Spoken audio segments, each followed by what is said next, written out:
C'est ce que nous aimons qui est devant nous toujours. Ou bien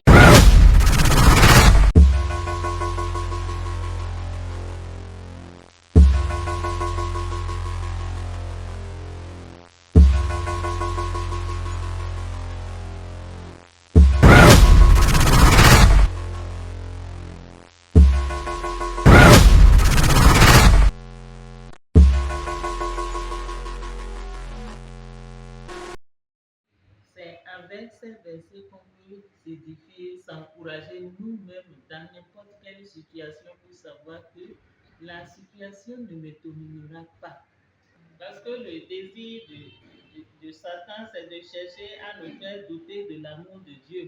Quand les choses ne marchent pas, il nous montre que ceux qui prennent d'autres voies là ont même raison. Mais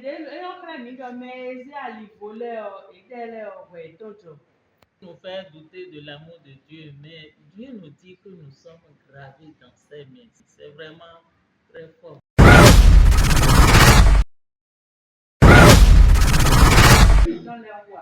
Mais si nous confessons nos péchés, parce que c'est lui-même qui a dit, même si une femme oublierait son enfant, moi je ne t'oublierai jamais.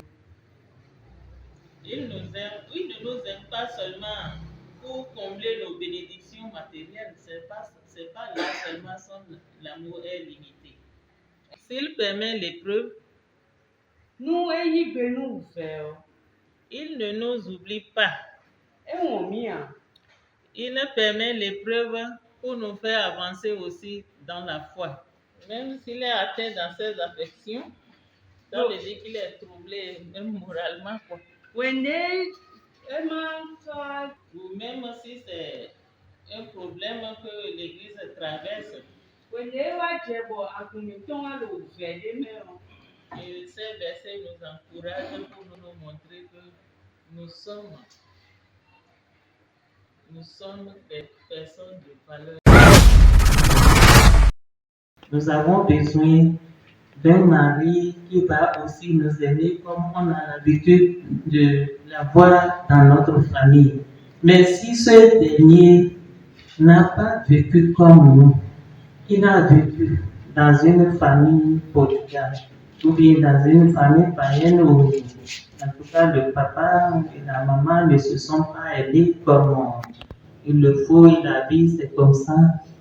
On ne peut pas recevoir cet amour de ce mari de la même manière qu'on espère. Des fois, on voit que le mari ne donne pas assez pour le marché, pour toutes choses dont on a besoin. Et on fait des comparaisons. L'histoire de Joseph nous enseigne beaucoup de choses. Il a été aimé par son père, c'est vrai, mais haï par ses frères. Et quand même, il ne les haïssait pas. Des fois, l'homme peut nous faire du mal. Parce que quand l'homme se fâche, il sait comment nous punir, nous faire du mal. Et des fois même, il ne se laisse pas faire facilement.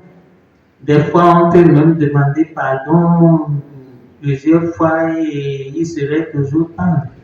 Mais à nous femmes, parce que tu es gravé dans la main de l'Éternel, agis comme un enfant de Dieu. Moi, quand les problèmes arrivent, je dis bon, mon mari, c'est pas mon ennemi. Je vais faire ce que je peux faire de mon mieux, comme si c'est à mon Seigneur que je le fais. Donc, c'est ça l'histoire de Joseph nous montre ce soir. Vous voyez, en prison, il pouvait être autre personne. Même dans la maison où il était esclave, la Bible nous dit que tout prospérait, plus que ce que son maître avait. Et c'est à cause de ça qu'il lui a donné la responsabilité de toutes choses. Ça veut dire, pendant l'esclavage, il faisait tout, de tout son cœur. Comme s'il était à la maison, il le faisait très bien. Et c'est comme ça pour nous les femmes aussi. En tout cas, que l'on soit de bonne humeur ou pas. Travaillons pour la gloire de notre Dieu. Nous n'avons pas besoin de voir ses fautes, ses faiblesses, ses manquements, tout ce qu'il nous fait. Si c'est ça qui est devant nous, nos relations vont se ternir. Mais si nous avons le regard vers le Seigneur, nous aurons la victoire. La femme doit porter de fruits, malgré, même pendant les situations d'affliction. Ça veut dire qu'on doit marcher comme Joseph l'a fait et être couronné par notre Dieu. Merci.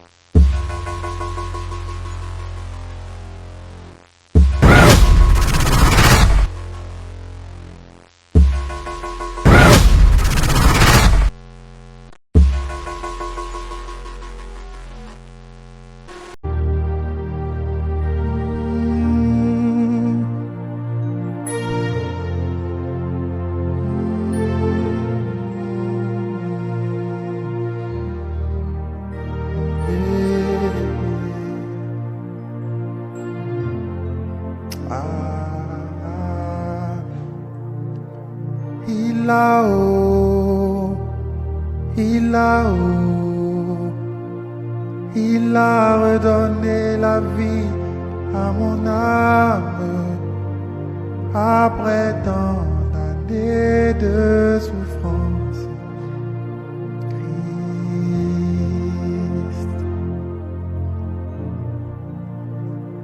Christ, il a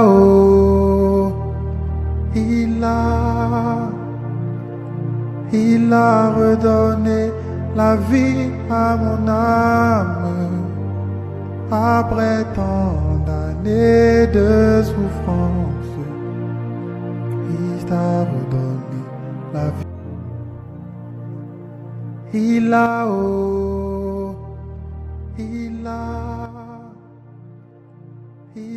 redonné la vie à mon âme après tant d'années de